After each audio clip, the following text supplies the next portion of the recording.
the 6:30 much more than the 7 o'clock.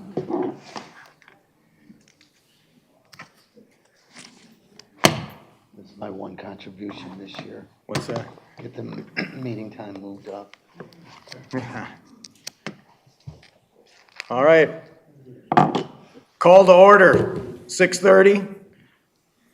Charter Township of Plymouth Board of Trustees, regular meeting. Roll call. Supervisor Kermy. Yes. Treasurer Dorshevitz. Here. Clerk Borba here. Trustee Buckley. Here. Trustee Clinton. Here. Trustee Grove. Here. Trustee Stewart. Here. All present, we have a quorum. All right, Pledge of Allegiance.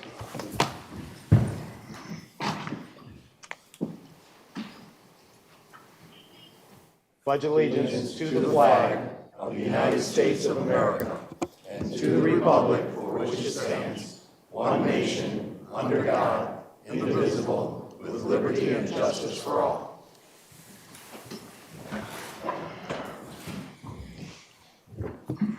Okay, tonight we're going to have a presentation for a civilian commendation to Mr. Jim Peldo. Is he here? All right. Who's running? Is this Chief Nitel item? Yes, sir. This is a citizen award recommendation that will be presented to Jim Peldo in his work at Belfour. I've asked Assistant Chief Kudra, who has known Mr. Peldo for many, many years, one of our residents, to give a brief explanation of why he's receiving the award and talk a little bit about Jim's contributions to our community here at Plymouth Township.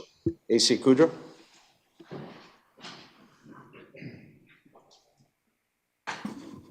Thanks, Chief. Jim, if you want to come on up here.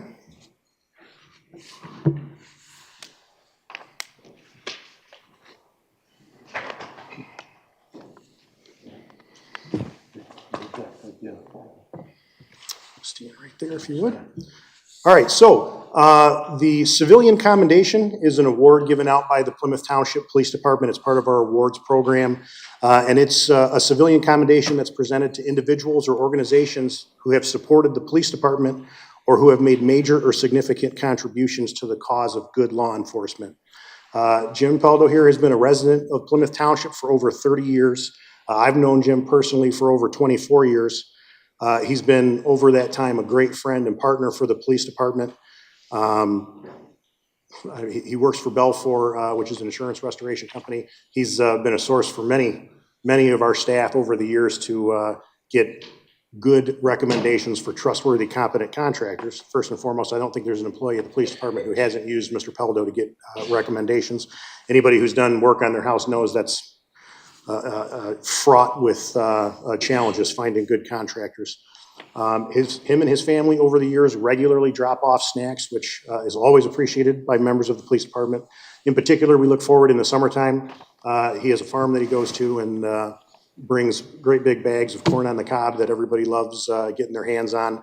Also, every Thanksgiving, ever since I've worked here, he comes to the police department with big boxes full of pumpkin pies that he distributes to the police officers so that we can take those home to our families. Also greatly appreciated. Perhaps his greatest contribution thus far to the police department is when his daughter Caitlin came and worked for us. She hired on as a police service aide with us back in 2023. She's been a phenomenal addition to the police department. And I don't know that if we didn't have the relationship that we have with Jim, that would have happened. So that's been a very great contribution there. The real reason for the award, last year in the summer of 2024, we had our inaugural police day at the ballpark on May 18th, 2024. And this is something that we partnered with the Miracle League of Plymouth on. It was a community outreach event. For those of you who don't know the Miracle League of Plymouth, they have a ballpark down in the city of Plymouth, and they have children who have developmental challenges who may not otherwise be able to participate in team sports. So that organization allows these kids to come and play competitive sports, and they have baseball games. And we decided to partner with the Miracle League of Plymouth to sponsor this event and to partner our staff up with these children because they need buddies or partners to help them play. I reached out to Jim as we were planning this, and I said, you know, it would be really great. I know I've worked with Jim in an off-duty capacity before to do cookouts and things like that, and chili cook-offs and whatnot. It'd be great if somehow we could get yourself and maybe a team from Belfour to come and provide some food for these people when we have this event. And Jim hit the ground running. And before I knew it, he had a whole team assembled from Belfour. They assembled basically what amounted to an outdoor kitchen on the premises there. And him and his Belfour team fed probably 200 or 300 people that day, free of charge. And people just couldn't believe it. The amount of positive feedback that we had from the staff at the Miracle League, also from the kids and their families, and how the amount of gratitude that they had for everything that they had done was really overwhelming. Jim did a great job. They provided all the food and drinks, like I said. They fed the players, all the players' families, and all the volunteers who worked at the event as well. He secured all that equipment and also the people to do the cooking from Belfour. They handled the setup and tear down of that equipment so that we didn't have to deal with that from the police department. And Jim himself did much of the cooking. So it was just a great event, and we heard nothing but positive feedback from the staff and the families of those children there. The awards committee met last October. There was an award recommendation put forward for this award for Mr. Peldo, and the awards committee voted unanimously to recognize Mr. Peldo with a civilian commendation. So, thank you, Jim. Thank you so much.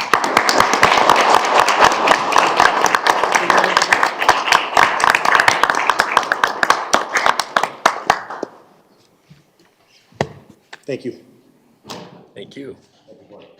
All right, the next item is a presentation for the recognition of Officer Joseph Smitherman, and he's being promoted to sergeant.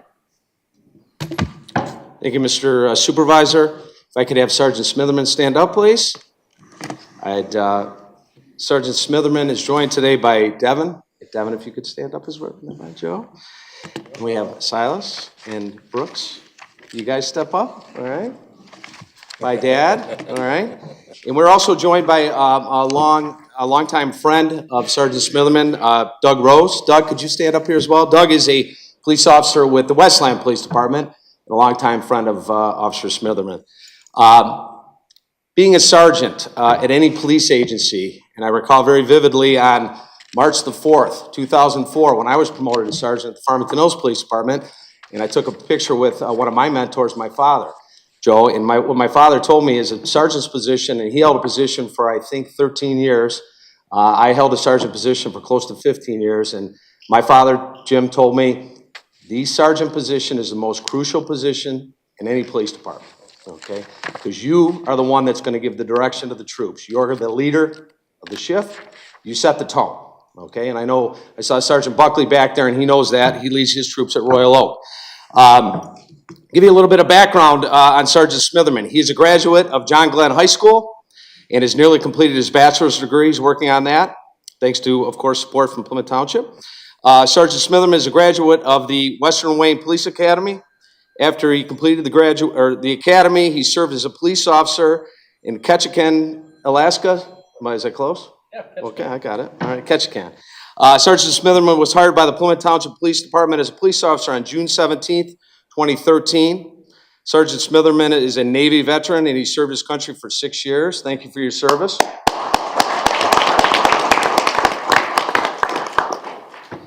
Sergeant Smitherman has taken several roles within the police agency. Joe was our first school resource officer, and he set the tone for that position, and he did a fantastic job of it. Sergeant Smitherman's been a detective.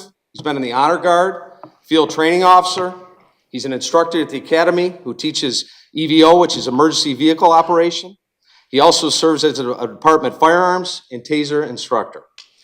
During Sergeant Smitherman's time in Plymouth Township, he overtook some other responsibilities, which included our Faith in Blue event that's held out at Northridge every year. We had our second annual event this year in October. Joe started our first event, which was very, very successful. A lot of great feedback from our community.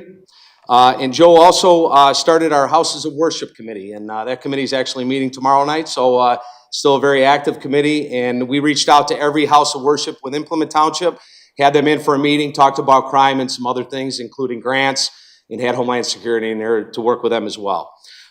In my eyes, one of the most significant projects that Joe worked on was in March of 2024.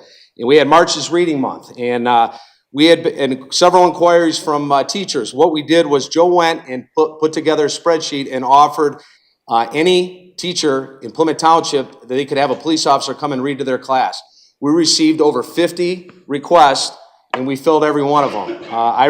Joe read a bunch of the classes. Andy Mandreski, our current school resource officer, read to a bunch. So we had a positive impact, and we estimate over 2,000 students with that event. So fantastic. And Joe, just to kind of wrap things up, we're going to have a badge pinning ceremony. And from what I understand, Brooks, where are you, Brooks? Wants to be a police officer when he grows up. So I'm going to have you come over, buddy. And I think you've been working on this. And he's going to pin his father's badge. There you go.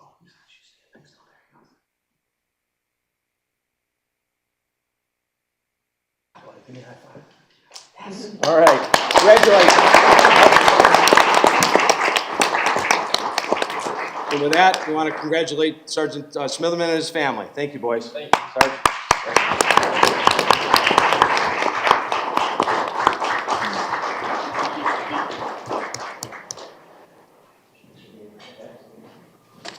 Thank you.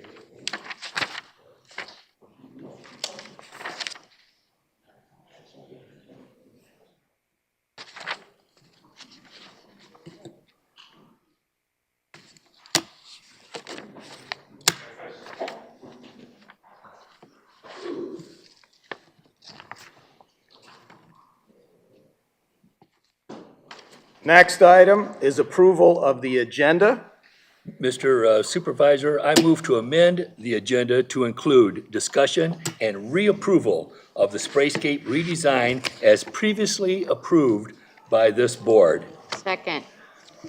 Are you aware that you cannot amend the agenda unless you have a unanimous vote? I'm just going to tell everybody that this vote has to be unanimous, and I supplied in front of you for the board's view a detail of the budget, line item detail of the Right. budget that's there, and also an opinion from the township attorney saying that this is in fact a board decision, not a unilateral decision by the supervisor. Okay, So do I you will want me call to? the roll. You want to call the roll now? Yes, I will. Okay, well, what I'll do is when this gets, because I'm going to vote no, I will give an explanation, and I'm sure it'll clear everything up. I'm sure it won't.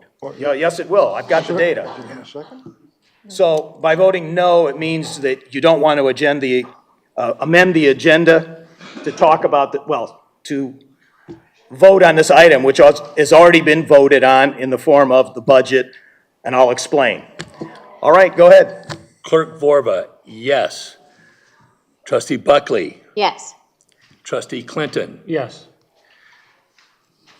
Treasurer Dorshevitz, I'll vote yes, just to so we can drive the discussion. Trustee Groth, No. Trustee Stewart, But for, not a second to this motion, but for the treasurer reassuring me that everything is under control with a budgeted item of $300,000 to immediately remedy the sprayscape, my vote is no. Supervisor Kermy. No. The motion fails. It had to be unanimous. So now, I would like to talk about this. First of all, the budget of $300,000 is in the water and sewer. I misspoke. I shouldn't use social media. I could not find it in the general fund or in the park budget and had forgotten that it was in the water and sewer. So there's $300,000 in there. It's been approved. We are working along with the township engineers, Spalding to Decker, on some alternatives to improve this. And the alternatives require a critical path of a permit that will review the design. So you don't want to spend money until you have the permit approved by Eagle, because they could reject it. The first idea we're proposing is an easy one. I want to go back and see if our elected officials can either give us more time or waive this overzealous regulation, because 50 feet down the river or the creek, you cannot detect chlorine. So this chlorine is tap water, which is what comes out of your sink at home, runs over the children or onto the pad, and then washes into a drain that then goes into the Tonquish Creek. But the levels for fish at the discharge point is way too high. There are no fish there, at least in that area, because the pond has a blockade of the fish, some type of gate, but the requirement is still there. So the next item that we want to take, alternative was looked at, or is being looked at, is to detain the water for 24 hours. That is probably not a very good idea. It's 50,000 gallons, and it require a large work area. The other one is chemical treating, which is what Canton Township did, and they're sorry they did it, because it's essentially having a swimming pool that you have to maintain during the summer months. So it's as much labor as having a municipal swimming pool. Utilizing a well, we do have a well, but that would require some treating if the water has iron in it, and probably more control system than we really want to deal with. The other item is to dig, and that's what the $300,000 is based on, a trench, locate an 8-inch pipe into it, and put it in the sanitary sewer. This has a benefit of no maintenance. It just runs out into the sewer. The disadvantage is it's expensive initial cost, and the second part is to operate it. It will double our cost. Currently, it costs about $25,000 to $30,000 a year plus in water. But if we put it in the sewer, it will double that because we have to pay the sewer charge. So we will have an extra $25,000 or $30,000 to pay for sewer. So what I'm looking at now is an idea that was percolated up by a resident, would be to pump water from the creek into the discharge line to dilute it before it exits the discharge line. If it works, it'll be a much lower cost. It will have a disadvantage that you will still have to test the water once a day. So we want to have time to pick the right alternative, and it's been winter, and we can't get bidders. We have to have a design. The bidders are not going to be anxious to bid on this because it's not considered a big job. I want to optimize this so we get the best solution and the best price. The other thing is the controls on the system currently may need some upgrading, and the pad, which will cost about $25,000, the rubber pad, maybe we would take out the pad and pour concrete up to the ledge. Canton did this, and it'll preclude requiring a $25,000 to $30,000 pad replacement. So we've got this under control. We're not closing it permanently. That has never been the case. There's been a lot of emotion around that. We've got to watch our timing of this and our budget. You know, the fire department is asking for about $500,000. So we need to look for being efficient on how we operate and how we spend. So the timing will take 12 weeks to do the work, but it'll also take 12 weeks to get the permit. And we don't want to spend money until we get the permit, because they may reject the design. And then if you spend money, you'll be redoing it. So we want to do it in a logical fashion. It may be closed either all of the season or part of the season, depending on getting this done in a logical, well thought out, properly engineered, with durability so that it will be there for decades to come. It's not some plot to close it permanently. It's the plot to do it right the first time. So I'm seeking your patience to live with us to get this right the first time. Not be in a hurry and make a mistake. Mr. Supervisor, your explanation is laughable, because in October, I'm talking in October, at the budget hearing, You grilled our director about this item. You knew it was in there. Right. You knew what the cost was. He told you about this process and that there had to be money spent in order to get the design to Eagle so that we could get our permit approved. And he said it could be done and up and running by Memorial Day, the regular opening. I want you to go to that meeting online, starting at 59 minutes, and you can see that his explanation is laughable. He's only coming up with this now because he got called out. No. And he got called out for me. I've got the floor, Mr. Supervisor. All right. He got called out. I've got the floor. I've got the floor. And he made this action. Did he talk to anybody on the board? He didn't come to the board at the last meeting and say, hey, by the way, I would like to have time to do it. No, he didn't. He unilaterally did it in contravention to the rules. He did it himself. Posted it's going to be closed for the whole season. This is laughable, Mr. Supervisor. You should be ashamed of yourself. You should apologize to the board for this. You should apologize to the citizens of this township. You should apologize to the people of surrounding communities for your racist remarks about, only Absolutely people. not. What are you talking about? I've got you on tape, Mr. Supervisor, more than once. No. And we will be exposing that in the future. Let's be reminded that ultimately this is our meeting and our opportunity to deliberate and discuss. We should even be looking here at one another to discuss, right? This is what's on the agenda right now. So you could come to me, instead of sending me an email, you'd come to me, call me, and we would explain this. It's not a game of. So I'm going to be very honest, sir, okay? That's a good trait. Go ahead. The passive aggressive isn't necessary. I'm showing you respect here. Duly scolded. And- Go ahead. So what I would like to say is that I think there needs to be more transparency in what we're saying. And as well as you can't direct people to just come to your office. That's not efficient. I've never Pick up had the to phone. do that. So if you want to be transparent and allow people to not go crazy over these things, maybe you should respond to the email so there's a paper trail.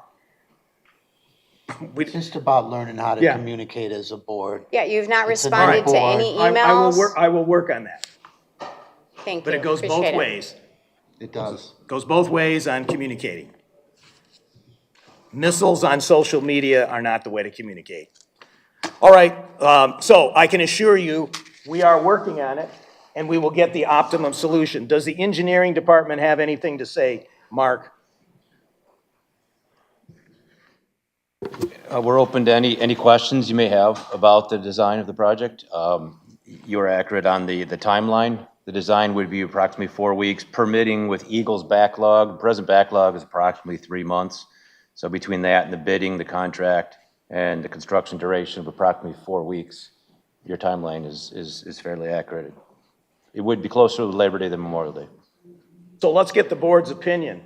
If it's determined that we need to change the pad, should we do that? That's not part of the budget, which would take maybe more time, but possibly not. We could do it in parallel.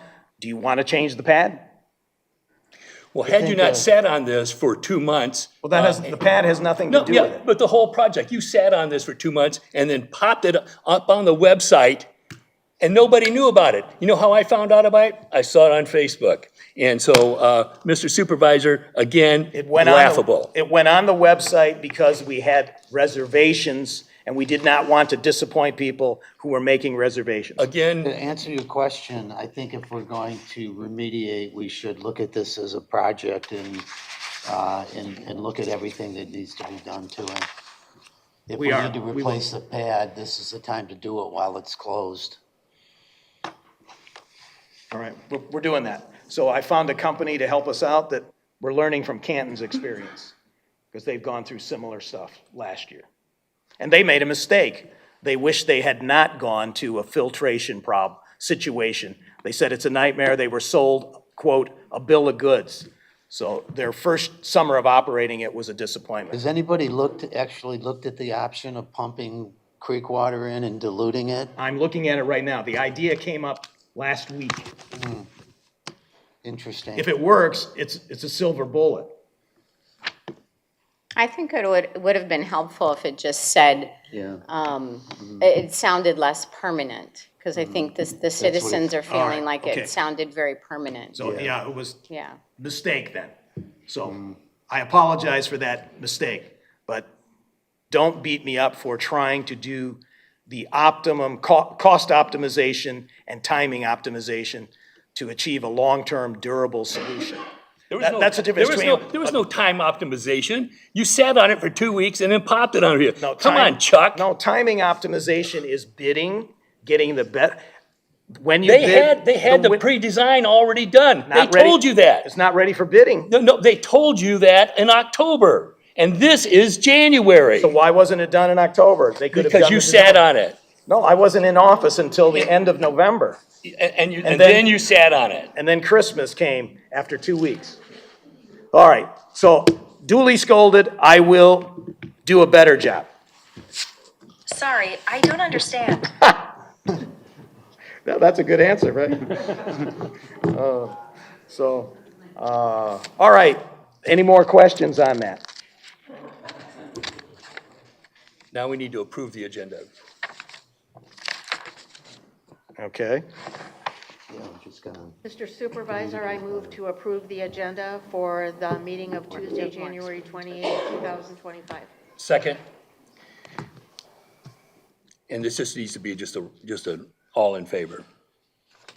so an A or an A? Yeah. All in favor? Aye. Aye. Aye.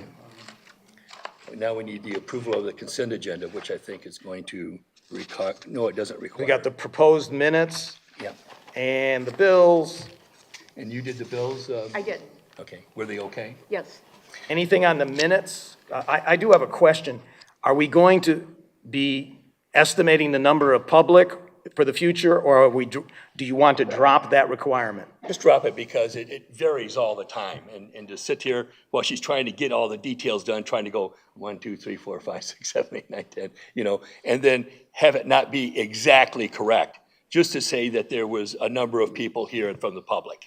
And then all the people who speak get recorded. Okay, are we going to be recording, okay, we're recording which staff is here? Yes. Yes, we okay. do. So we're going to keep that. What does everybody think about that? Is that okay, going forward? Yes. All right. Well, I'm sorry, I didn't hear what the question was. Okay, the question was, for the minutes, should we count the number of people from the public here, which we've done in the past? The last meeting, we did not do it. The recommendation from Jerry and Laura Simpson is to not count the people and note that there were 21 people here from the general public. there's 29, I just counted them. So that would, I don't know, what do you, It's hard to count them. so what do you think? Well, Count 'em? sometimes it is, I it's don't know pretty if- full. Sorry. I want to get a I don't know if there's consensus an here before advantage. we. I think if you say that there was, public was in attendance, and then, of course, anybody who speaks, their name and information gets recorded. I don't know, it makes a difference either way. Yeah, what are the doesn't- pros and cons of? It's just that she's distracted by having to count people. Yeah. But I'd like to keep it there as a count. Okay? Let's try it and see what Any happens, objection? Laura. If it turns out to be a problem, then we'll reconsider and drop it. Okay, we need to approve the consent agenda. Mr. Supervisor, I move for the approval of the consent agenda. So there were no corrections to That I didn't hear any. No. the minutes? Okay. The All right. consent agenda for Tuesday, January 28th, 2025. Second, All in favor? Yes. Aye. Yeah, Okay, so well, we did the bills. Yep, that's all, everything. So public comment, 3 minutes, non-agenda items only. And you can talk on the new business when there's not going to be much new business. And then at the end, remember, we're having a closed session, but we will be done with what we're doing in this meeting before the closed session, so you don't need to wait around for a surprise or anything like that. At least I don't think so.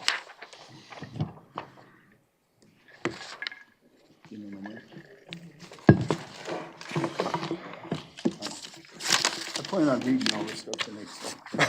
Be patient. All right. My name is Dwayne Zanton. The Code of Ethics needs to be updated. This is what I'm proposing. The professional and personal conduct of township officials must avoid the appearance of impropriety.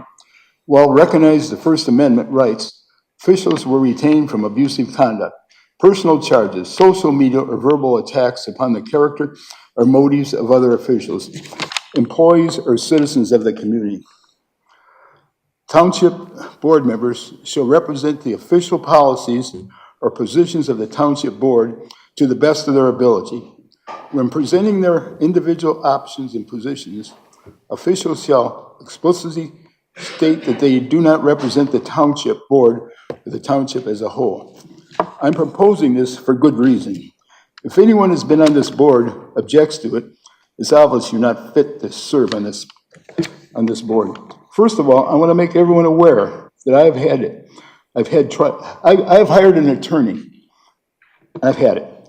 This happens when you hold Jerry Vorva and a former supervisor accountable for their bad behavior. The disrespect for fellow board members and citizens by former Supervisor Heisey and Clerk Vorva on social media is unacceptable. Heisey is still carrying on his disgusting behavior and cannot accept the fact he lost the election. If you dare to hold them accountable for their actions, you'll be subjected to the most slanderous, anger-filled lies known to man on social media. In the past, lost my space here.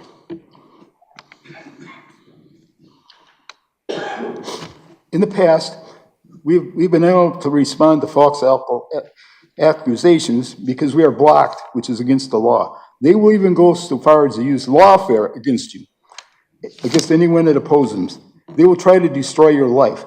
Just remember what they did to Trustee Sandy Groth and then made up lies about her. This is full of social media posts that are made about me and other people in this room by Jerry Vorba and Kurt Heisey. It's disgusting. You're gonna laugh, right, Jerry? Not funny. Thank you.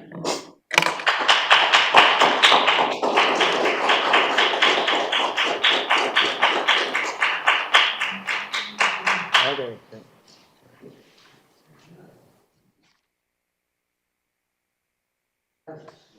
So, next person. My name is Eileen Coleman, and I actually did not intend to talk. But again, we start another meeting with very inappropriate behavior, Mr. Vorba. It's wrong what you're doing, and you know it. And we'll just keep a record of it, right? The people, you're elected to represent the people in a respectful manner. We just keep tabs, and then we make different decisions at elections.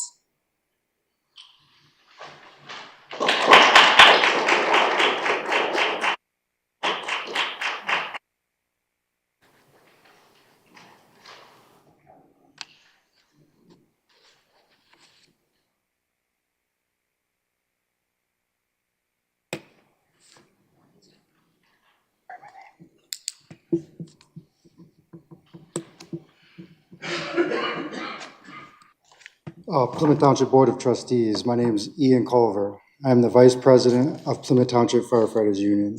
I am the captain and have been with the department for coming on 13 years. I want to take a moment to address some misconceptions that have been circulating regarding our operation and the issues that we face in the public safety side.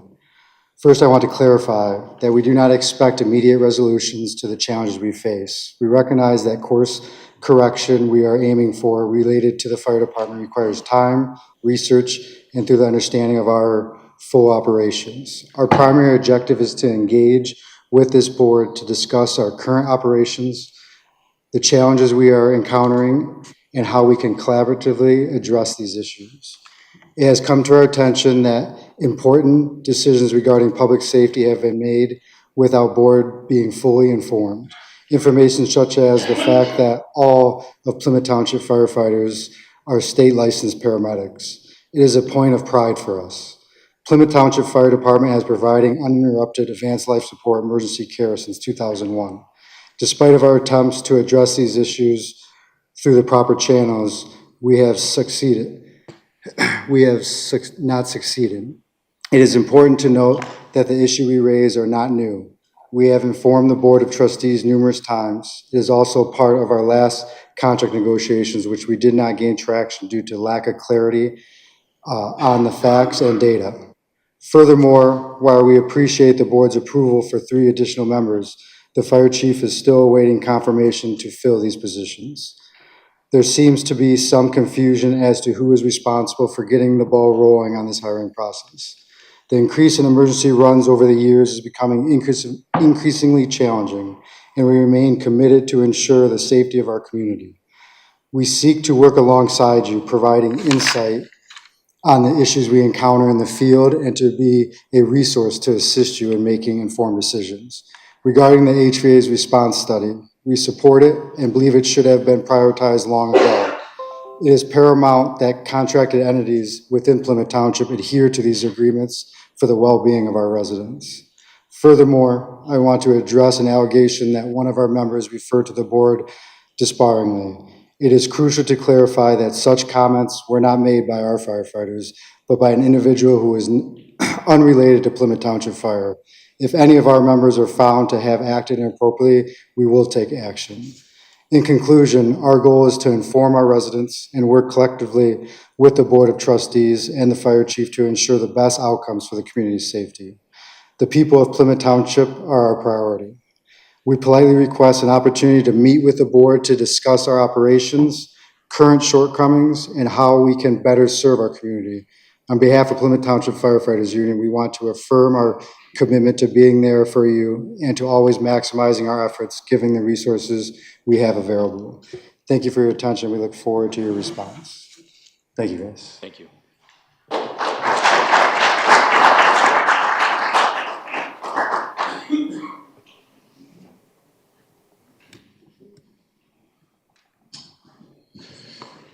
Good evening, William Ikes, 12855 Hidden Creek Drive. A couple key points here. Number one, I want to thank the firefighters that actually spoke at the last meeting. It takes courage to do that, as well as save lives. So thank you, gentlemen and ladies that were here. Right. Number two, the Board of Trustees for serving. Again, I'm grateful. Okay. There's a mess to clean up here. Okay. And it's being done. All right. I love the fact that we're addressing the geese problem here because there is literally crap everywhere in the township. It's unsafe to walk your dog. It's unsafe for kids to play outside. So thank you for taking that on, right? The sidewalks that are disconnected, great work. Let's connect them so people don't trip and fall, okay?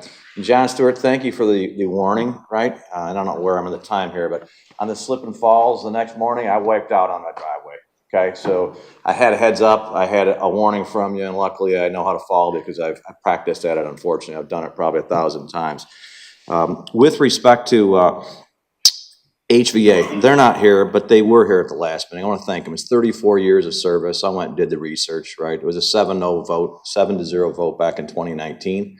Obviously, staff appropriately. And that data on the 3,700 runs, wonderful. Thanks for sharing it last week, Captain. We appreciate that, right? I'd love to go a mile deep to figure out why the runs have gone up because the township size hasn't grown, the population hasn't grown. We used to cover both City of Plymouth and Township, right, until it ended in 2012. So the deep dive in the data, I think that will help set us free. So again, you guys, believe it or not, in 2 months are doing better, whether you think that or not, right, compared to the last trustee board that ran it, right? It's night and day. I don't mind the disagreements. I don't mind people venting their frustration and feelings, right? Just do it respectively, but please do it with data and be data driven, right? Jerry's presentation election, it was a great presentation of data, right? So thank you. It's one of the first times I saw a board of trustees do it. In the 7 months I've been coming here diligently, and I'll continue to do it because the data does set us free, but we have to manage by facts and data. And if it costs $300,000 to fix something, doggone it, if I could do it for $30,000, I would applaud the effort. Sometimes it takes time because haste does make waste, right? And I can't stress upon that enough. There's enough time to get the bidding done and get to root cause and get it repaired potentially by June 1st, which would be an awesome. No one ever said it would not be repaired. but the budget process, it could be better. There should be quotes, scope of work, and everything drilled down with 3 vendors to 4 on everything, so the township gets the best deal in terms of timeliness to fix problems, getting the root cause, and cost. We are all efficient stewards of our own budgets. We're asking you guys to please be efficient stewards of the township budget as well, so we get the best service. And with HVA and the fire department, I'm glad the firefighters want to work with the board. I just wish they would collaborate with HVA, because the solution on dispatch time is 1 of 2 problems. And if I'm out of time, I will stop. Thank you again.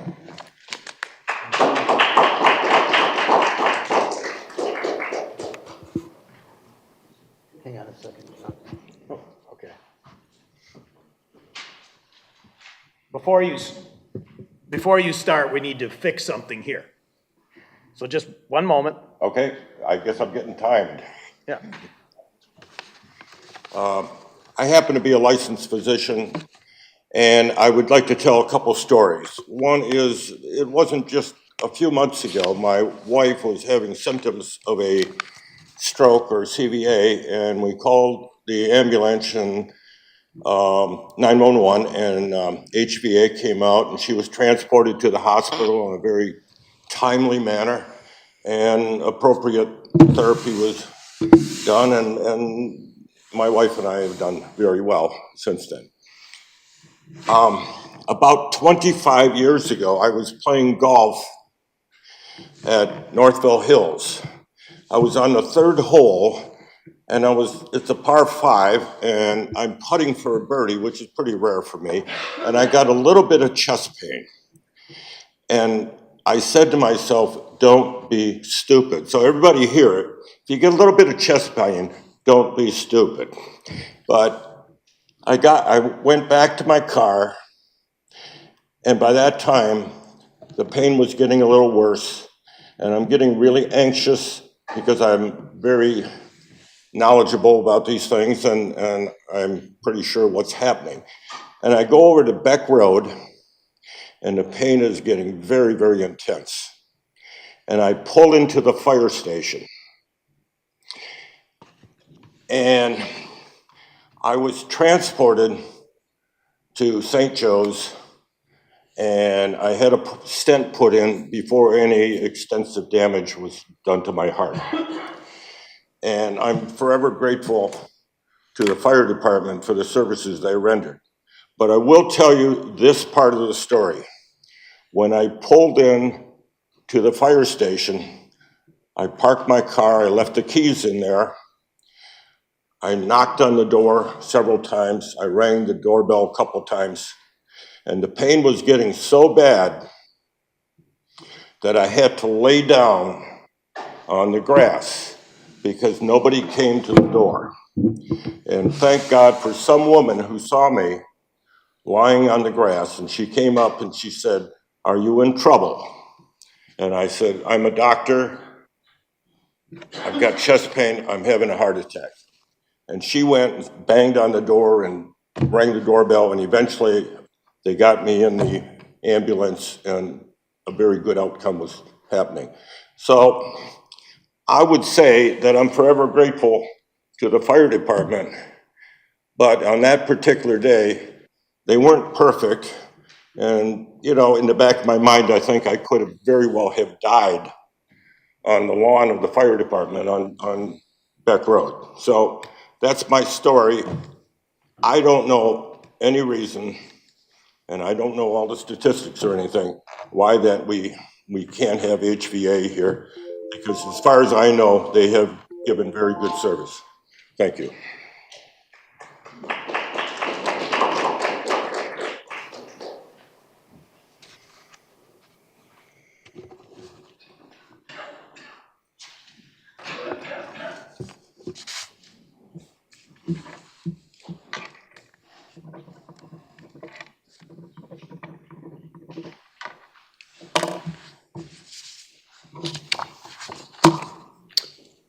Good evening, Mr. Supervisor, Treasurer, Clerk, and trustees of the board.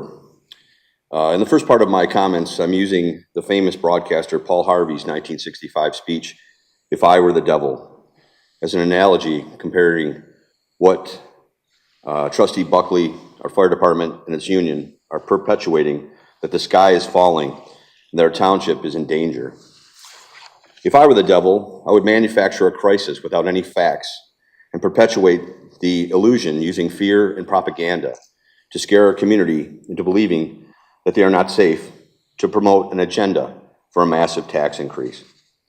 If I were the devil, I would lie and discredit anyone who stood in my way to achieve my goal. If I were the devil. That is the agenda of a small group of people trying to destroy Plymouth Township. Moving on. Mr. Supervisor, I would like to make some suggestions.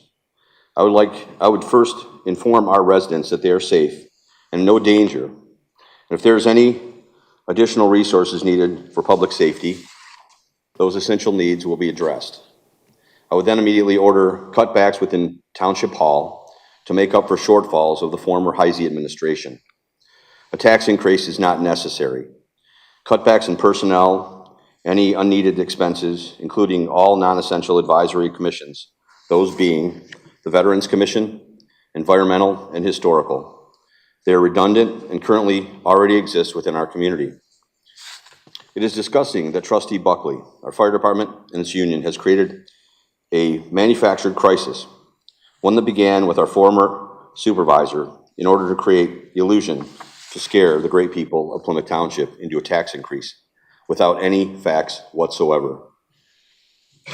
This politically motivated campaign is an embarrassment to our community. It is very disappointing that the fire chief remains silent. It cannot control the fire department, a rogue trustee, and its union. If our fire chief can no longer lead, please get out of the way and submit your early retirement.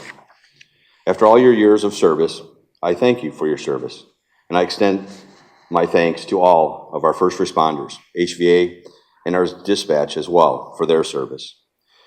If you all work together to make those cutbacks, our township leadership can then provide those funds needed for those required essential services.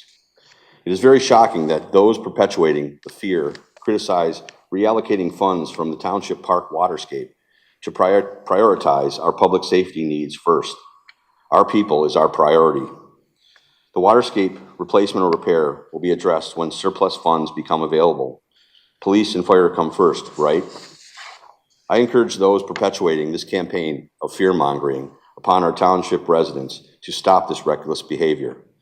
And I want to remind this board and our residents that cutbacks need to be made within Township Hall to make up for any shortfalls, not a tax increase. Thank you for your time.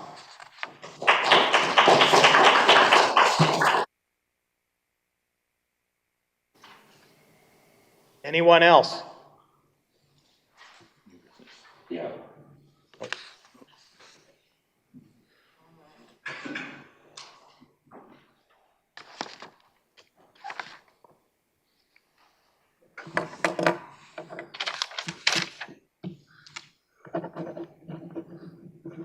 Robert Harris, Township resident.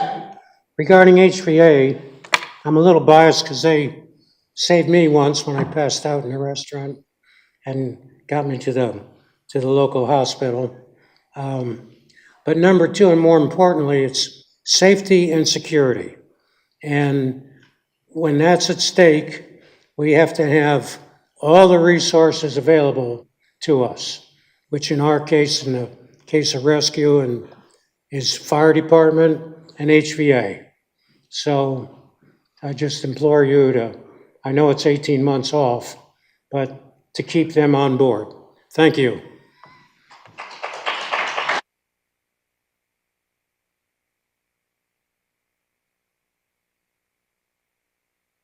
All right, let's move on to the next item, which is the budget, 2025 budget amendments carry forward by Elizabeth Cootie, our Township Finance Director.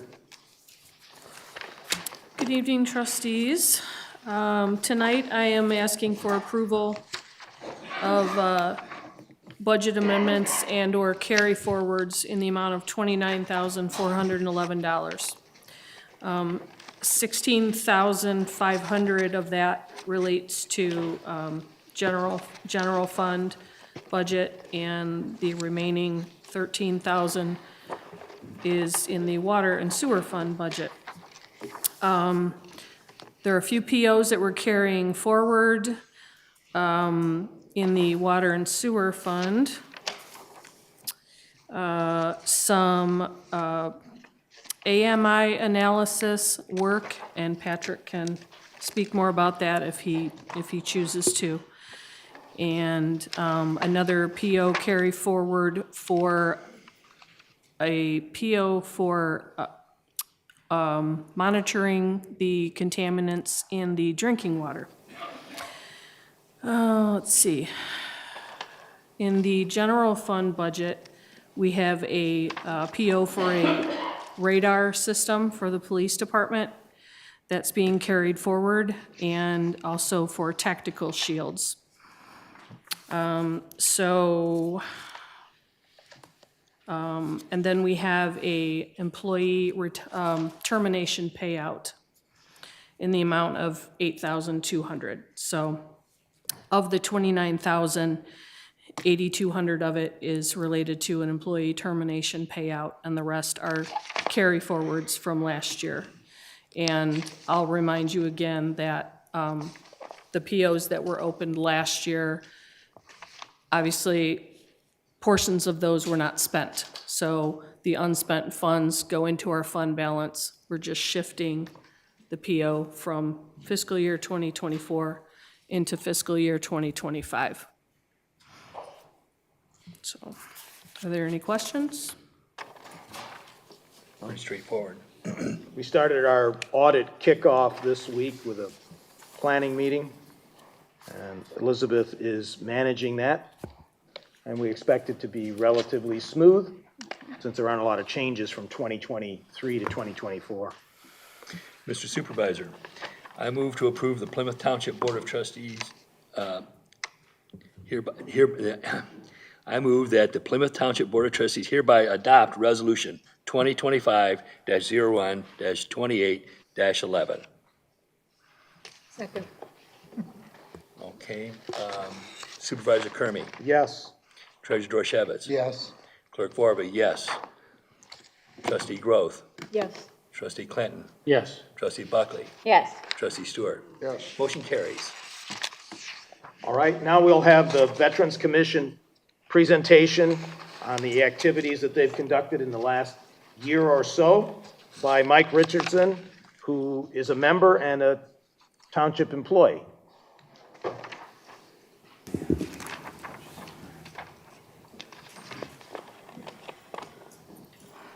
There she goes.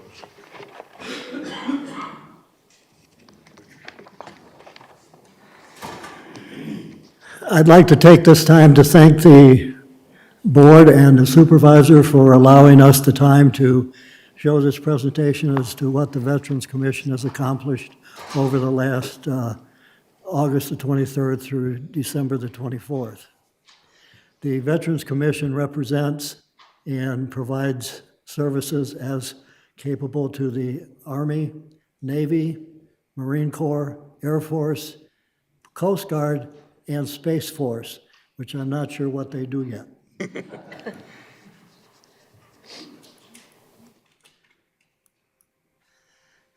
The commission goals, the 9-member Plymouth Township Veterans Commission was created in 2023 by Plymouth Township Ordinance. The stated goals of the Veterans Commission are to foster greater understanding and appreciation for the veteran community and their families within the community, and increase visibility of veterans and veterans issues within the community. Additional goals are to inform the veteran community of available services, programs, and resources from the county, state, and federal governments, and provide resources and advocate issues important to veterans and their families. The Commission is empowered to advance those goals by using available data to identify service gaps for veterans and their families, assess and recommend strategies that address veterans' needs, organize and sponsor informational seminars on veteran resources, assist and collaborate with veterans groups and organizations both locally and regionally whose goals and objectives align with those of the Commission, access and promote services related to veterans' mental health, wellness, and sponsor events honoring veterans both past and present. The presentation is intended to show you what we have done over that period of time to meet those goals. The commissioners, the 9 commissioners, first of all, we have our chairman, Jen Buckley. Jen Buckley is a Gold Star wife, has a long family history of military service. Her grandfather was a sergeant major in the Marine Corps. In 1993, she joined the Air Force and became a weather advisor. She was honorably discharged in 1997. She was a reservist in the California Air National Guard and later an NCO in the Tennessee Air National Guard. Her husband was deployed to Iraq and was killed in action in 2005. She remarried, and her husband, Brian, is a Marine Corps veteran. She also has a son who is presently serving in the Marine Corps. Our second commissioner is Ron King. Ron King retired as an Air Force major with 22 years of service and is a Vietnam veteran. He is a life member of Vietnam Veterans of America, Chapter 528, and a life member of Veterans of Foreign Wars, Post 6695 in Plymouth. Ron is a commander, presently the commander of the VFW Post 6695.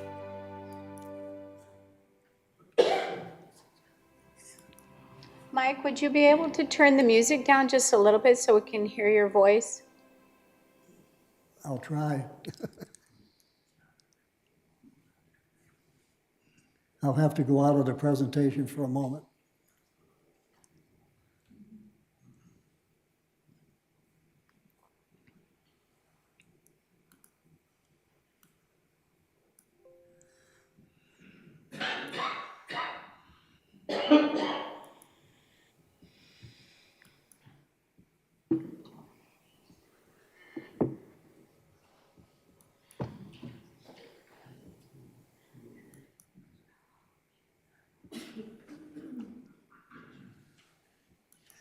Our third commissioner is Jacqueline Listosis.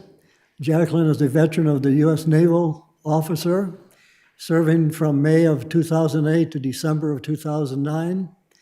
She attended United States Naval Academy, Annapolis, Maryland, from 2004 to 2008, obtained a Bachelor of Science in History.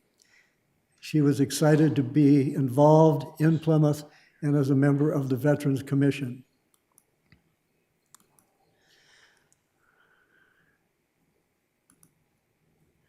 The next member of the commission is David Tanana.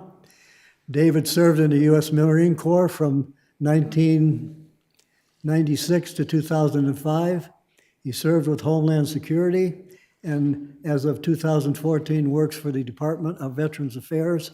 He currently works with pension and fiduciary services and out of Plymouth in assisted living facilities and nursing homes. David is presently in his second term as a commissioner. The next commissioner is Kurt Cohn.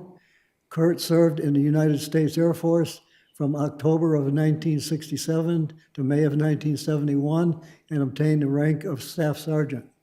He is a 1967 Plymouth graduate. Kurt is a member of the Rotary Club of Plymouth since 1987 and served as their president from 2003 to 2004. He's also a member of the Plymouth Chamber of Commerce. Next commissioner is John Lockwood. John is the commander of the American Legion Post 391, Freilich in Plymouth since 2015. He has a master's degree in finance, and he presently helps veterans through veterans contacts at the VA hospital in Ann Arbor. He is presently in his second term as a commissioner. The next commissioner is Christy McKinley.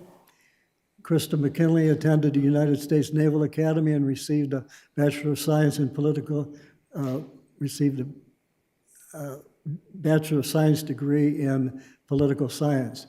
After graduating, she served in the United States Marine Corps from 1992 to 2013. She retired as a lieutenant colonel.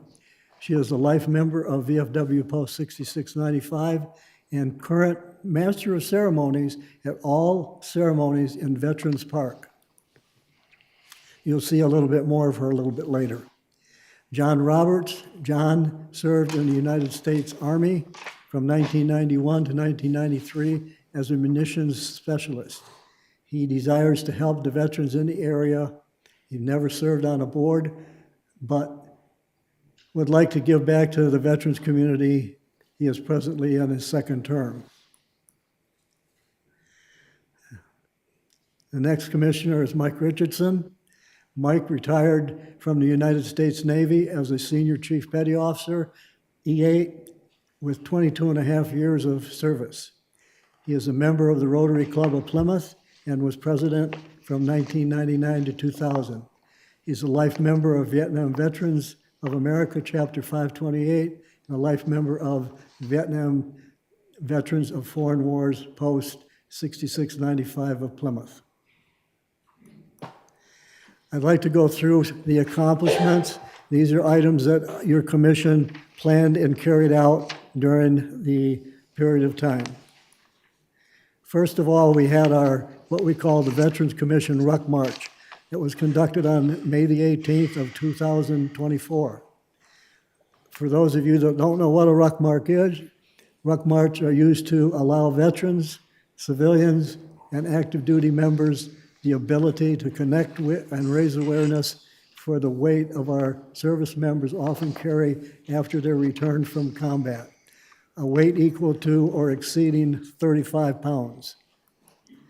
Ruck marches are a way to raise money to better the lives of veterans struggling to overcome obstacles like homelessness, mental health issues, substance abuse, and also suicide. These marches celebrate camaraderie and working as a team to accomplish that goal. The Veterans Commission held a Ruck March to support the Plymouth veteran community. Commissioner Jen Buckley reported that the Ruck March was a success with over 60 people participating and raising $700 for the VFW of Plymouth. She noted that it was a positive experience with a great cooperative effort between the Veterans Commission, the VFW, and Plymouth Township and City Police, as well as the Wayne County Sheriff's Department. The Ruck March itself consisted of 3.6 miles. We started at the VFW post on Lilly, marched to Ann Arbor Trail, down Ann Arbor Trail to, I believe that's Riverside, up Riverside to Hines Drive, and then Hines Drive over to the First Responder Memorial, at which place we had refreshments, that is water, and then returned back through that same route to the VFW post. It was 3.6 miles. A normal ruck march that's performed by the military is normally 12 miles. That's the Army standard. These are the 6 commissioners that participated in the Ruck March. At the beginning or before the march, each participant had to sign in. When they signed in, they each received a flag, an American flag, and a flag that was representing their particular branch of service. Once that was completed, we then started marching out. Marching on, marching on. If you noticed in the background, that's the city police department helping us as we're crossing the intersections. And there's somebody carrying the different flags. This individual actually had 2 members who was in the Army and the Navy. I like this slide especially because we show our treasurer there, Bob. He was a part of the march. How'd it go, Bob?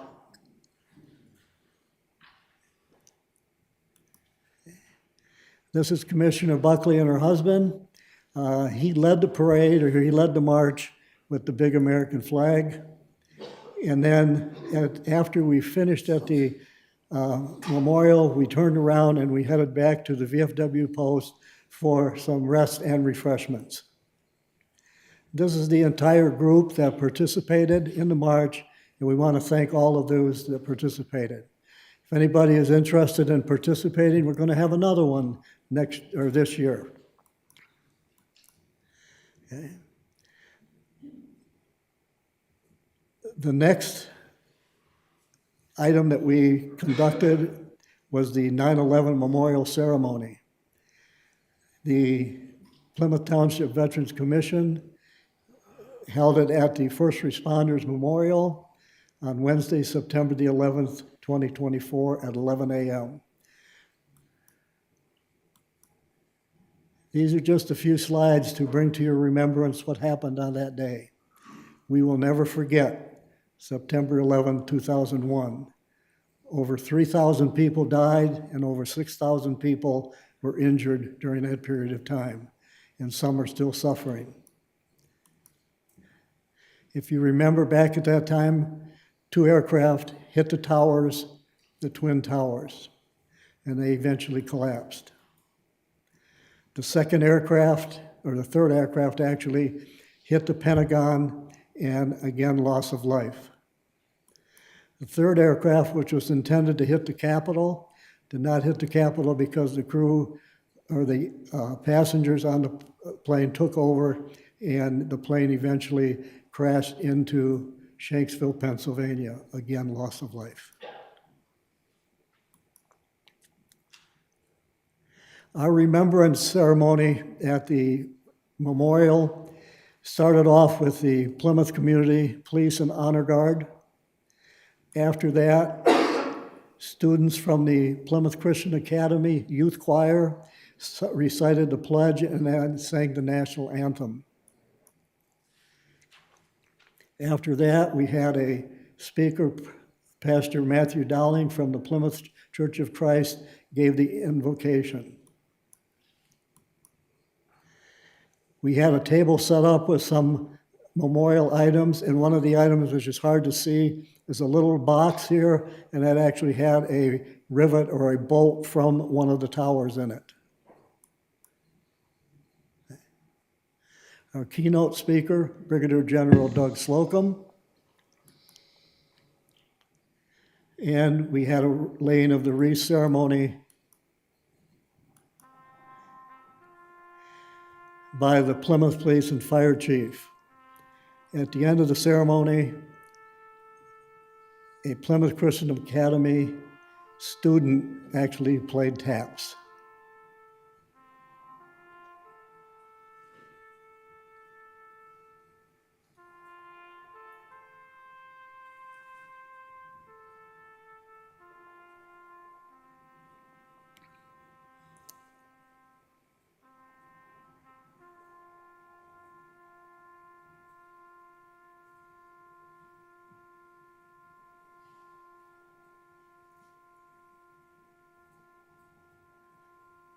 The young man did a terrific job. One thing that was really, I guess, sad to me is that of all the Plymouth Christian Academy students that were there, probably 80% of them had no knowledge of September 2001. The Veterans Commission participated in the following events.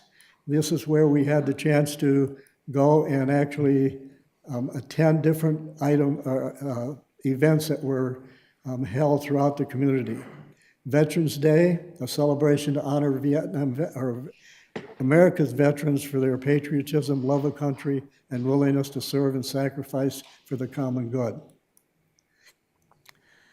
The veterans were invited to a breakfast at the Plymouth Township Friendship Center, sponsored by the Kiwanians. It was a good meal too, believe me. These are all the veterans that attended that particular breakfast, and point out the various attendees And you'll notice the little circles are coming around John Lockwood, Ron King, myself, and Christy McKinley. We also participated in the Plymouth Canton Community Schools Mental Health and Wellness Fair on Saturday, April the 27th of 2024. This is something that's held yearly, sponsored by Plymouth Canton Community Schools.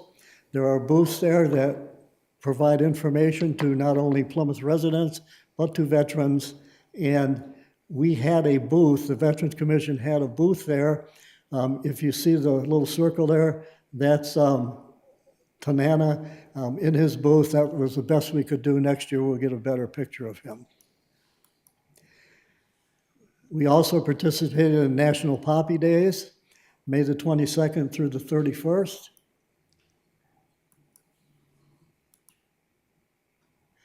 The poppy is recognized as a symbol of sacrifice worn by Americans since World War II to honor those who served and died for our country in all wars. It reminds Americans of the sacrifices made by our veterans while protecting our freedoms. We wear a poppy to honor those who have worn our nation uniform. At Kroger's and Bush's, Dave Tanana and John Lockwood sold the poppies. And at Ace Hardware, I was there for 3 hours selling poppies. The next event that we participated in was the Memorial Day celebration.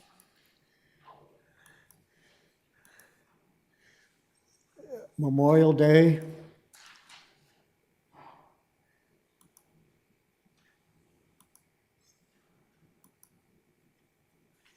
is a day in which we honor and mourn those of the U.S. military who died while serving in the United States Armed Forces.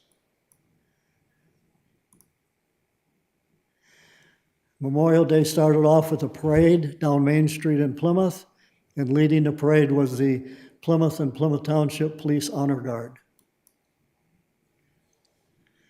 After the parade, the crowd gathered at Memorial Park in downtown Plymouth and started off with a Pledge of Allegiance and these are some of the veterans that were attending that parade, or that activity. This is a picture of Marine Corps Lieutenant Colonel Christy McKinley. She was one of our commissioners, and she was the master of ceremonies at that event. Christy McKinley then introduced our speaker that day, and that speaker was Abraham Lincoln. He gave a good talk. At the end of the talk, Christy McKinley announced each one of the wars that veterans participated in. And as each war was announced, a bell was rung, and I had the honor of ringing that bell.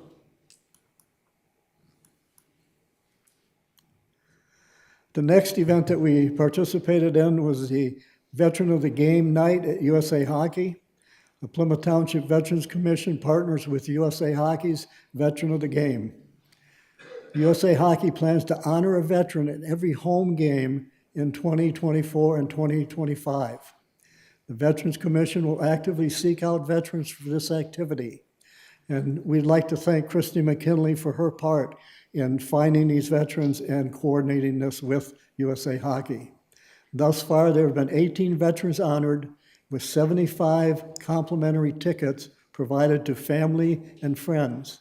In addition, Commissioners Kurt Cohn of Finland Insurance, a Plymouth Township company, has donated items to the swag bag given to each one of the veterans. The swag bag consisted of some cards, like a Kroger card and a card for refreshments at the arena, as well as some other items provided by USA Hockey.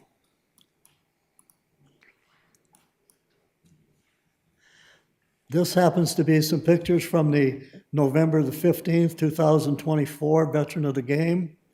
And again, a veteran is honored at each game.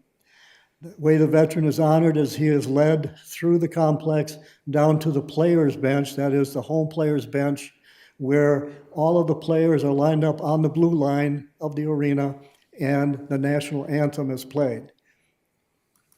After the national anthem is played, then the veteran himself is honored by a brief synopsis of his time of service. In other words, what he did during his period of time. During that time, a picture of him in his youth is then shown on the board. I'm not going to say who that is, but I was 23 years old at the time. And these are my family and friends that were invited to participate in that game. The last event that we participated in was the remembrance of Pearl Harbor, December the 7th, 1941. And Veterans Commission attended that ceremony at Veterans Park in Plymouth on that date. It was very cold that day, too. Our goals for 2025,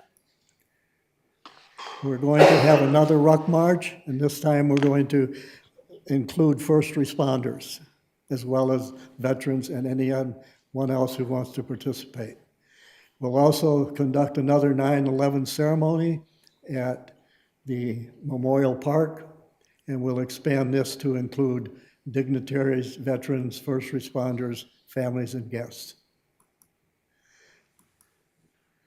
We'll participate in Memorial Day ceremonies at Veterans Park in downtown Plymouth.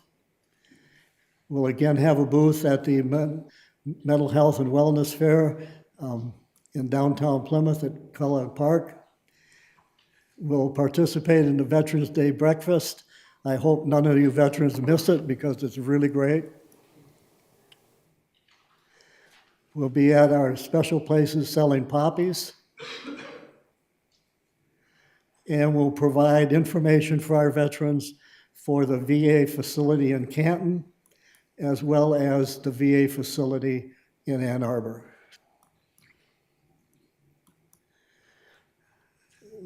We'll participate in the Veteran of the Game Night at USA Hockey. And the Veterans Commission would like to thank all of you for your support during our last year, year and a half. Thank you. Thank you, Mike.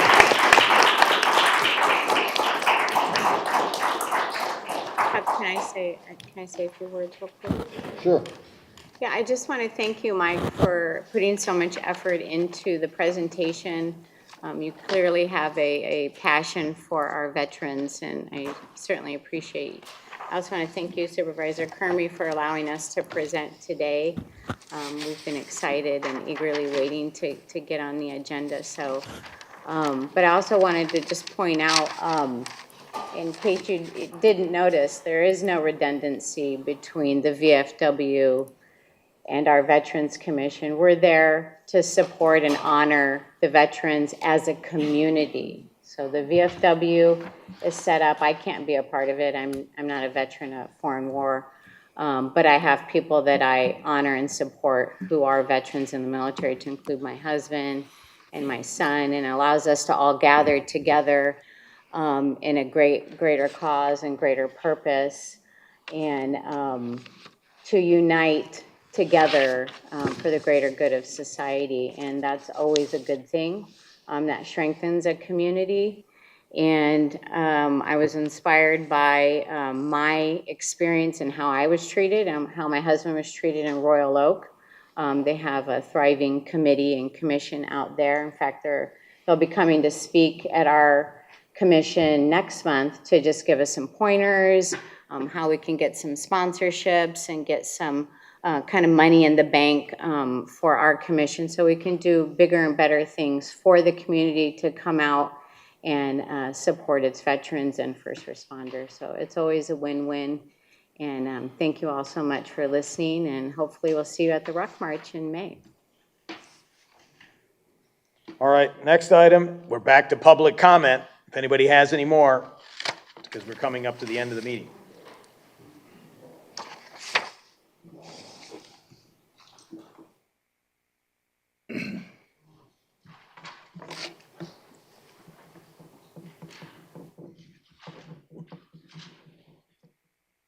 I'm Estella Leansky. My comments are quick. A couple of weeks ago, I was sitting in McDonald's with my husband, sipping on a soda, and the staff at McDonald's started yelling at each other and carrying on behind the counter, and it was very uncomfortable.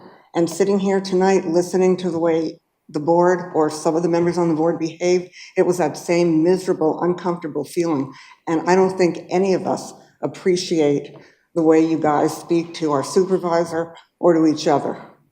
The second thing I have to say, if the firefighters' Facebook page is really to inform people, why don't you just put your information out and turn off the comments?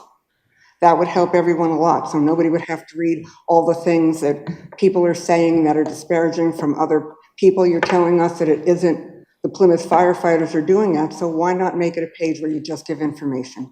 That's all I've got. Thanks.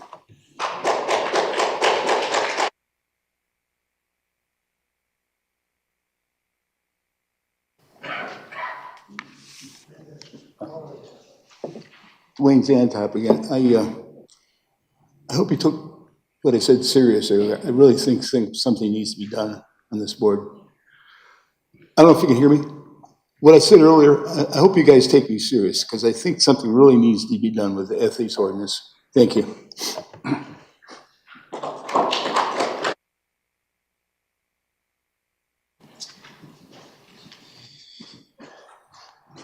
William Ice again. I talked about continuous improvement. We all need to do it. I'll start with myself, right?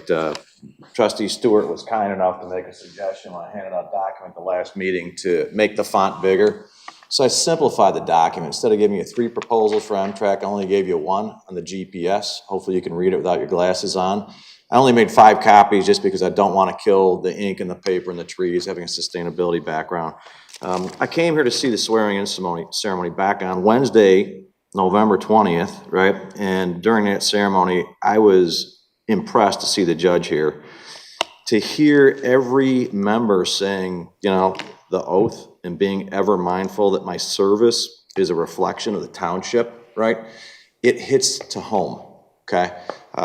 We do it on the planning commission that way, the board of trustees, right? So remember that your service is a reflection inside of here and out, please, and to manage by facts and data.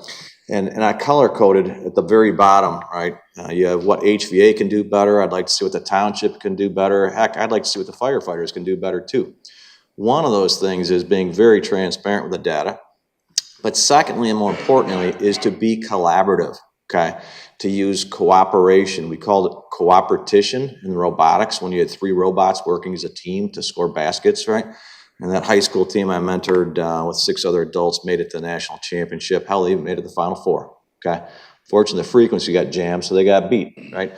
So the fact that there is a simple 2-step recommendation of one going through how we're losing dispatch time and using 2025 tools to have a joint call with HVA and the fire department. If they're floating out of the zone, if they've left their net, in the hockey term, right? They shouldn't have. This GPS tool will show us exactly where they're at all the time. So whether those 3 units are here or not, we'll get to the truth, right? And when we need fire department ambulance, that can be made if the call is done jointly, because those seconds are critical to saving lives. You gentlemen all know that because you train state licensed paramedics, and we're grateful for you, right?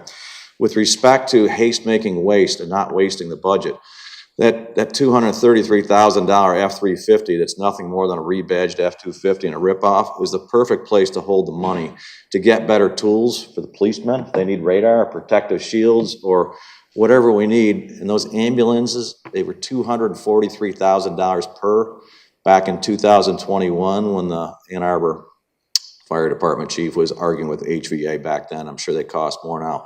So we'll get to the manpower after we drill down through the data to figure out how to change policy and priorities so HVA can do better, right?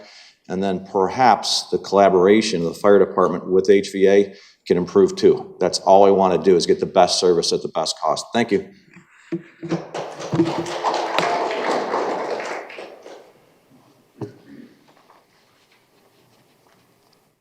Hello, my name is Eileen Coleman.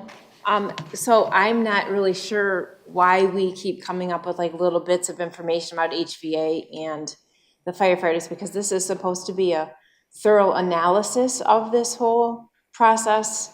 And the public, we're not equipped to do a thorough analysis. We can understand dispatch, we can try to understand dispatch, but actually this is a time-consuming analysis. It has to be done very thorough.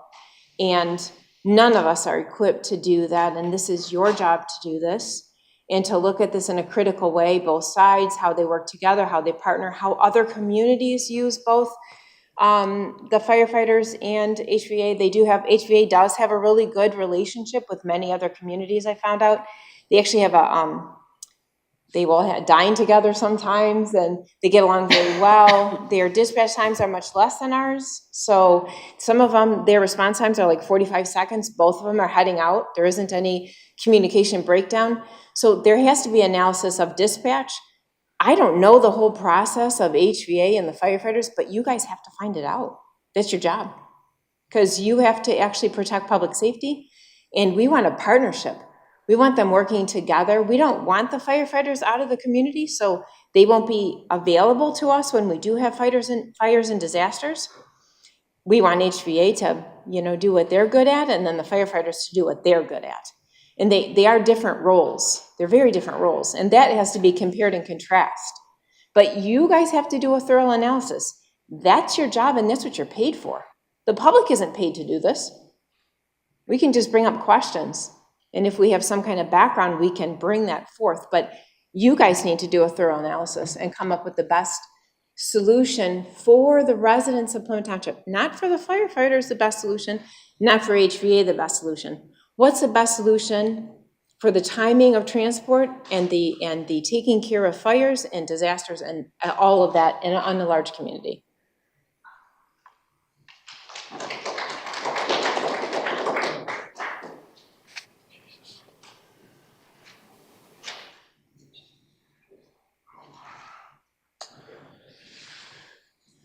After being voted out of office, our former supervisor left our community with a $10 million racetrack lawsuit on the backs of the taxpayers. I should also note that there are several board members here that voted for that track. Jerry Vorva and Ms. Buckley made a very poor decision. I would like to know, Mr. Bennett or Mr. Supervisor, what is the status of that lawsuit currently, and when will this be resolved? Don't know when it will be resolved. There is very little information. It's in a somewhat of a holding pattern with a large subpoena that's been recently requested from certain people, predominantly our planning people. So it's in the discovery phase still.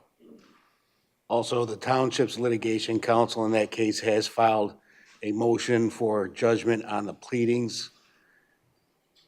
The motion has not yet been set for hearing. I have another question for Mr. Treasurer. What is this costing us from the point of having to have defense? We have other law firms involved. What is the cost? What is the cost of this lawsuit? Our insurance company pays for it. They hire the attorney. They hire the attorney. And pay them. We have insurance, MMRMA. So this isn't coming out of our taxpayers? No. Well, not yet. Not yet. Right.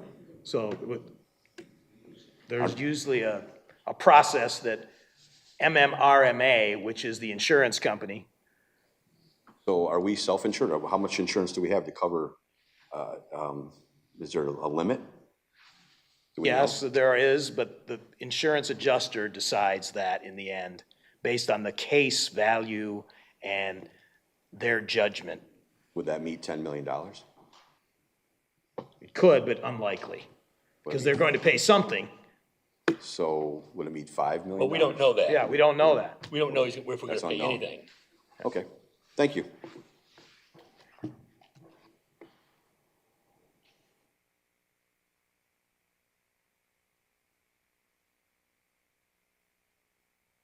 Quickly, I sign.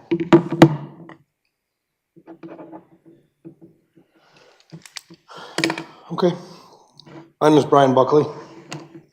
According to the MTA board, this is your meeting. This is not the mob's meeting, and I use that term historically. I encourage you to have your meeting amongst each other. My comments are actually for the mob. You are not the voice of the people. Stop pretending that you're the voice of the people. The voice of the people were spoken at elections, not even at primaries. Time out. You talk to the board, not to the audience. Fine. I'll talk to you talking to them. I got it. Don't speak. Don't listen to the mob. The mob is not the voice of the people. Elections are voice of the people. Primaries aren't even a voice of the people. Elections are voice of the people. So I encourage the mob to look at the numbers according to that election. It is utterly shameful to see how some of the mob talk to the board. Not only the board in general, all of you. It is utterly shameful how they talk to you. And they claim that we, the people, are talking. And that goes for you as well, Chuck. I don't like how people talk to you. It's unfortunate. They come up here, the mob comes up here and talks with emotions. It doesn't talk with eloquence or rationale. I will comment the individual in the back. I really appreciate that. That was spoken with eloquence, everything you said. And I thank you very much for your comments. But already in this meeting, your board has been called devils. Your board has had the finger pointed at you with not even recognizing three are pointing back. That's been happened twice just in this meeting. This is your meeting. Do not be driven by the mob to make decisions. I encourage you, never argue with a fool, because the bystander doesn't know the difference. So says Mark Twain. And I encourage the mob to understand what the ancients said: is a wise man is he who knows not and knows that he knows not, and the fool is he who knows not yet claims to know. I hear the mob speaking a bunch of foolishness, even to you, Supervisor, claiming to know when really they don't know. Lastly, I'd like to thank the township. I think our fire department's amazing. They do great things. They need to be told that. Obviously, being a cop myself, our police department is outstanding. They need to be continually reminded of that. And you yourself, as a board, need to be thanked, because we live in a great township. Is it perfect? No. Do we have areas to improve? Yes. But keep up the good work. I love Plymouth. It's got areas to improve. And I've had disagreements with each of you. Even Borva, even my wife, Jen. I've had disagreements. And I speak those with rationale. But at the end of the day, you're the board. You guys have to make those decisions. Don't listen to the voice of the mob. And do not argue with the fool. Thank you. Thank you. Anyone else? Oh, Yeah. okay. I thought I was going to get through it. Mary Pine, that was spoken with emotion. If you want eloquence, I'm going to quote Shakespeare. King Lear, wisdom and goodness to the vile seems vile. Filth savor but themselves. Now, AI explains this as, this line means that when someone is morally corrupt, they cannot recognize true goodness and wisdom, and instead perceive it as something negative because it contrasts with their own evil nature. Food for thought. Anyone else? All right, what we're gonna do board, you wanna wait till board comments, John? Oh, we're gonna do board comment Well, now? if we're done with citizen comments, we're done. All right, board comments, we're gonna start at the Mark Clinton end. Actually, I'm all set. You're all set? You? Yep, all set. Oh. You can go ahead, John. I'm not ready. I'm sorry, you're not ready? Yeah, no. But you're not gonna go last, or you wanna go last? I can go last. He wants to go last, right? I want to go last. Oh, geez. Okay. Be kind to your elders.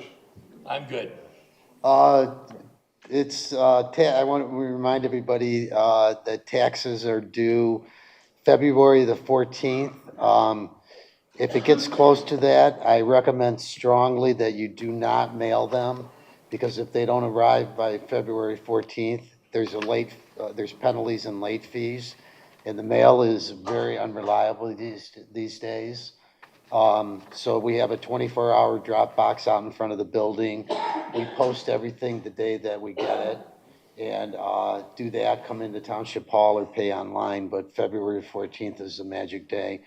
Right now, we're on track. We're about 90% of our collections are in, so we're tracking is same that we do every year. Postmark means nothing, correct? Postmark doesn't count. It has to be in our hands. Okay, I can go. All right, go ahead. Yeah, I just want to, again, thank the board that we were able to get the sprayscape discussion done here and deliberate about that, get that cleared up. I really appreciate it. I would just encourage better communication. I know we're just getting off, and pointing a finger back at myself as well.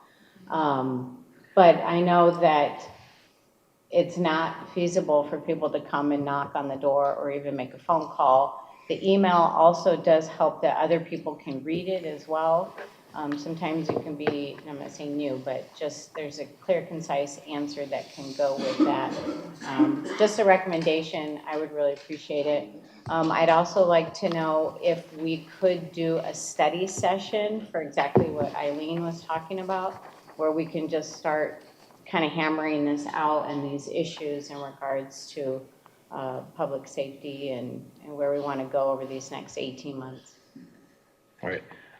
Since I don't think anyone in this room is qualified or knowledgeable enough to do a complete study, I have been contemplating hiring it done with the input from everybody. So I'll eventually be asking your opinion. The fire chief doesn't like the idea yet. Hopefully he will come around.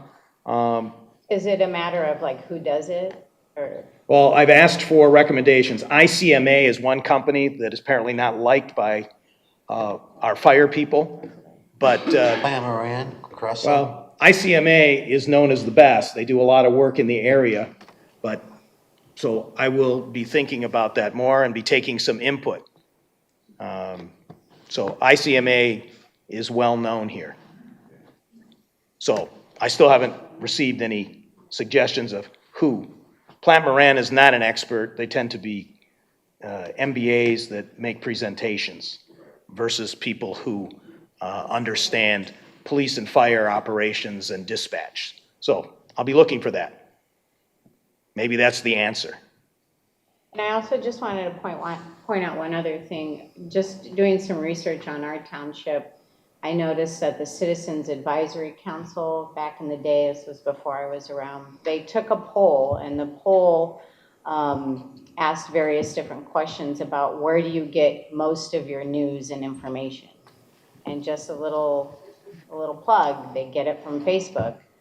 Okay, No, so then that makes where my point about inaccurate information. Well, Plymouth Concerned Citizens back in 2014 on the Plymouth Voice gathered themselves together, started a site and everything. And funny enough, one of their points of concern was understaffed fire department. I have the document here. Yeah, and that was Plymouth Voice. I'm just saying that they Yeah. even, that's where they go to get their news and information. But it's just not data-driven information that you would make a decision on. The Plymouth Voice is written by someone who has a bias based on his personal situation. So we need to make sure that we get everything factual from taking our data and synthesizing it. So it's just like right now, Clemmis, the police department, the fire department, and the Firemen's Union and HVA have collaborated to make a Clemmis report, which the data really started this week to evaluate the calls. Some of the confusion is coming between priority 1 and I think it's called priority 3 calls. Priority 1 call is an emergency with lights on and sirens going. Priority 3 is maybe I cut my finger and it's bleeding, but I don't need to get to the hospital immediately, so somebody's not going to be using sirens and flashers. So I think that some of the redacted information is now being put on Facebook, but it's difficult to really discern whether that call for the layperson like me, whether that call was a priority 3 or or a priority 1? Did they take 40 minutes because it was a priority 3? Or did they take 40 minutes and it was a priority 1? I would think if it was a priority 1, they would have already gone to the hospital by the fire department. So we need to figure out how to, everybody's selling here is what's going on. So we need to get something that really makes us produce a decision that is driven by the truth. The truth is a loser. Whose version of the truth? That's why you hire a third party. I'm sorry, I disagree with you, because I think if you don't understand the basics of how each operates, then you're not going to arrive at any data or any truth. Well, because ICMA understands it. That would be the I know all about advantage. ICMA. That would be the advantage of a study session to Yes, teach it us that. Absolutely would, because this board as a whole and the general public has no understanding of what dictates who's going to transport on runs, what the procedures are, who is the primary transport, how any of this works. And until we bring that out, none of the data that you're going to do means anything. And that's my point. So how do we structure a study session without it's it not being a a free for chaotic? all. I don't know how to do that yet, without a facilitator can get the group focused, because I'm no expert on it, and I'm not going to claim I am. Well, I'm going to claim that I know a lot because I've been here a lot of the time that this department has built up. I know where we were and I know where we are. I'm not saying I'm an expert, but I'm saying I could explain to you, everyone on this board, and these people how the fire department operates in general. And until people understand that, I don't see the point in doing any studies with CRESA or ICMA or any of the other ones. And I'm going to go back now to what I wanted to talk about, which is the fact that it has been said in the past that we cannot have a policy on social media regarding our employees. The fact of the matter is that Canton Township does have a policy, and it applies to their fire department and their police department, and it very clearly states that employees have the right to exercise their rights without causing a decline in public confidence and respect for the department or the employee as a member of the department. And I think part of what's been going on has kind of made us all lose track of that. It's my opinion and your opinion and what you think. I don't think it is the intent of the fire department to create the angst that's being created with the use of social media. I think we should look at a policy seriously for not just the fire department, the police department, and any other department. Because Police already has one, okay, good. But the fact remains. and they're implementing it. Excuse me, could I please finish my comments, Supervisor Kirby? Yeah. Thank you. Okay. And the fact remains that the professionalism, the ethics, the integrity, they're all a paramount part of this entire process. And as long as we're nipping at each other, we're not accomplishing anything. So I just want to make that statement. I would like to give a copy of the policy from Canton Township to our attorney. You can do it, Supervisor Kermey, if you would like, but I would like it to be reviewed because I think it establishes some guidelines, not just for us, but for our employees. And I don't just mean fire and police, I mean everyone, when it comes to social media, us included, the board included. Amen. Because I don't think we're doing anybody any favors with the snarking that's going on back and forth. And I also want to refer to the Code of Ethics that was adopted on March 2nd, 2017, that states that citizens of the Charter Township of Plymouth are entitled to fair, ethical, and accountable local government that affords them full confidence in its integrity. And under the Charter Township of Plymouth Board of Trustees Public Meeting Rule, Section 8, board decorum states, each member of the board has the duty to listen courteously to and avoid interrupting the members of the public in the delivery of their comments as a function of the responsibility as a public servant to treat all persons with dignity, respect, and impartiality, and without prejudice or discrimination.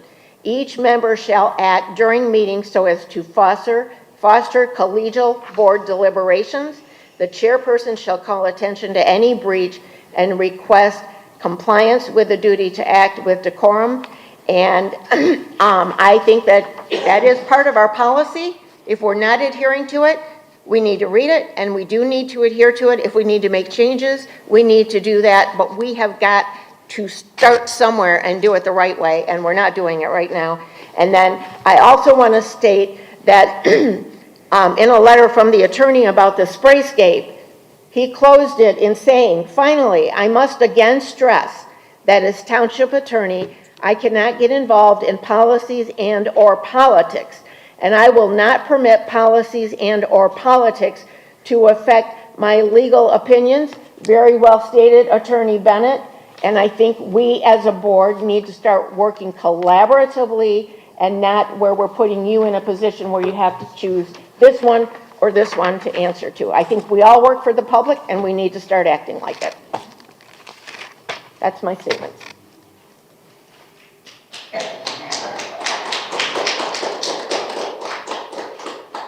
Jerry? He already He said he did. I would, just that, whenever you're dealing with union people, and I think Bennett can mention, comment on this, there's certain things that are protected concerted activity when it comes to union activity. And so you have to be careful if you go to try to do something to someone who's acting in that way, you could end up with a lawsuit. But they also have to be careful, and the representative. Sure, yeah. What is the oath that you said, Mr. Ikes? I wrote the words in the, I'm the one who wrote those words into our oath. So I understand we have to be mindful of the fact that anything we say or do is a reflection on the township as a whole. So we all have an obligation to be professional, to be proper in the statements that we're making, to understand sometimes when we do post, it is misleading to people who don't understand the facts of the operation, and that causes people to be fearful, it causes them to be angry, it causes them to be very negative about the person who posted it, and I don't think any of us want to do that. I think we want to work together to have the very best that we can have in Plymouth Township. Thank you. John? I do appreciate the comments of my colleague, Sandy Groth. I think we're probably going to end up with a professional opinion from ICMA, MTA, or MML, Michigan Municipal League, the Association of All Cities and Townships, of all cities and villages. I worked in personnel there for 2 years full-time. MTA sent us an email today, and we're going to have to implement earned sick time on February 21.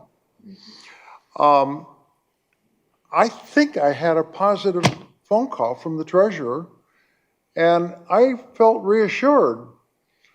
The treasurer, Bob Dorshevitz, called me and said, "We got a $300,000 appropriation in the budget. Chuck and I are communicating, and we want to succeed in doing the right thing at the sprayscape. And we're going to meticulously work this through." I felt assured that with Treasurer Dorshevitz and Supervisor Kermey, that we're going to get the best deal we can. And I'm the one with 4 grandchildren who are so anxious to go to the sprayscape as soon as they can. Next subject. Very thankful to see all firefighters here tonight. I have some longtime friends here who are old. My dad would call, I'll blame my father. He would call them old masters. And their names are Mike Evans and Battalion Chief Jim Harrell. Their presence tells me something. That we got a serious concern here, and we've got to listen to you guys and come here with a concerted plan or report on firefighting in Plymouth Township. Finally, they're friends of mine. I can't imagine finishing this meeting with the lengthy support for veterans without thanking someone from my generation who was in Vietnam and then went to work for Ford Motor Company when he came back, and that's Dan Callahan. I also want to honor a U.S. Naval, I also want to honor another U.S. Naval Academy graduate, William Pine. Thank you very much and good night.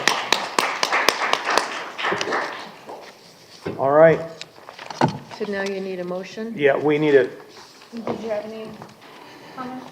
I think I did them. Oh, reminder, MTA, sign up for that if you're going to go. I think I'm going, so. I'm gonna go up March 4. Well, So it's 8:20 PM? 8:20. You want to make the motion? Sure, I make the motion that we go into a closed session that'll be called for the purpose of consultation on an attorney opinion letter in accordance with the Michigan Open Meetings Act, section MCL 15.268, paragraph 8H, for the following purpose, which is what I just said. Section 8, attorney opinion concerning a personal injury claim against Plymouth Township. Second. Okay, we need a roll call. Supervisor Kermy? Yes. Treasurer Dorchevitz? Yeah. Clerk Borba, yes. Trustee Buckley? Yes. Trustee Clinton? Yes. Trustee Grove? Yes. Trustee Stewart? Yes. Motion carries. We're in closed session. Are you staying here or going? We're not going, we're going to be coming back for just a minute, so probably is not worth staying. okay.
You're just waiting for Sandy. Come on, Sandy.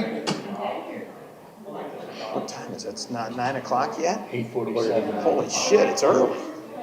But we can go two Oh, more I can't hours. say. Wait, I didn't.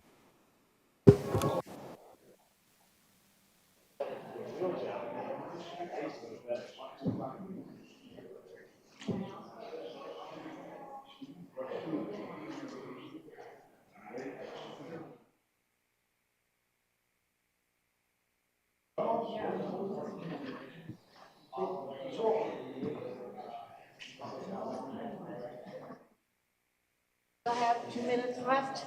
It looks like I got 2 hours left. Good. You're gonna get that code of ethics from Canton?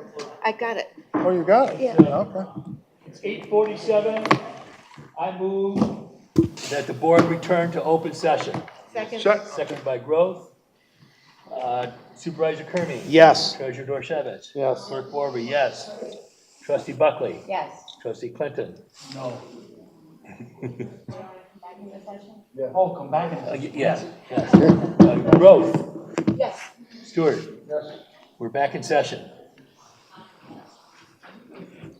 So now Yeah, Mr. Supervisor, I move that we approve the attorney's recommendation. We have a second? Second. Okay, trustee Stewart, Yes. trustee Grove. Yes. Trustee Clinton, No. okay, Buckley, Yes. Borba, yes, Dorchevitz, Yes. Kermy, Yes. motion carries.